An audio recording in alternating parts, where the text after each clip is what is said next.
আসসালামু আলাইকুম রহমতুল্লাহি ওয়া বারাকাতুহু। সম্মানিত প্রিয় মুসলিম ভাই ও বোনেরা, আজকে আপনাদের মাঝে আলোচনা করব পাঁচ ওয়াক্ত নামাজের সময়সূচি, তাহাজ্জুদ, সেহরির শেষ সময়, ইশরাক এবং চাস্তের নামাজের সময়সূচি, ইফতারের শেষ সময়, নামাজের নিষিদ্ধ অক্তসমূহ, সূর্যাস্ত সময়সূচি। তো আজকে শনিবার 31শে জানুয়ারি 2026 ইংরেজি, 17ই মাঘ 1432 বাংলা, 11ই শাবান 1447 হিজরি।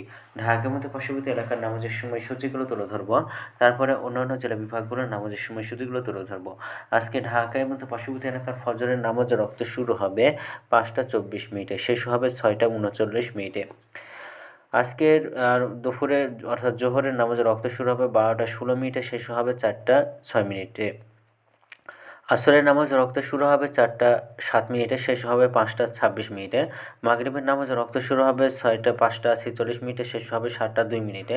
এশার নামাজ রক্ত শুরু হবে 7টা 3 মিনিটে, এশার নামাজ রক্ত শেষ হবে 5টা 21 মিনিটে। আজকে ঢাকার মতো পার্শ্ববর্তী এলাকার সেহরির শেষ সময় হলো 5টা 21 মিনিটে। আর আজকের ইফতারের সময় সন্ধ্যা 5টা 46 মিনিটে। আজকে এখন আলোচনা করব আপনাদের মাঝে নফল নামাজের উত্তম সময় সম্পর্কে। তো নফল নামাজের উত্তম সময় ইশরাকের রক্ত সকাল 6টা 54 মিনিট থেকে 8টা 51 মিনিট পর্যন্ত, চাস্তের রক্ত সকাল 8টা 52 মিনিট থেকে 12টা 9 মিনিট পর্যন্ত, তাহাজ্জুদের রক্ত রাত 1টা 30 মিনিট থেকে 21 মিনিট পর্যন্ত। নামাজের নিষিদ্ধ রক্ত হলো 3টার সময়, সকালে 6টা 40 থেকে 6টা 53 মিনিট পর্যন্ত, দুপুরে 12টা 10 থেকে 12টা 15 মিনিট পর্যন্ত এবং সন্ধ্যায় 5টা 27 থেকে 5টা 43 মিনিট পর্যন্ত। এছাড়াও ঢাকার মধ্যে পার্শ্ববর্তী এলাকার নামাজের সময়সূচি। এখন আলোচনা করব বিভাগীয় শহরের জন্য উল্লিখিত সময়ের সঙ্গে যেসব বিভাগীয় সময় আপনারা যোগ বিয়োগ করবেন তা হলো এই, অর্থাৎ আপনারা বিয়োগ করবেন চট্টগ্রাম 5 মিনিট এবং সিলেটে 6 মিনিট কম করবেন।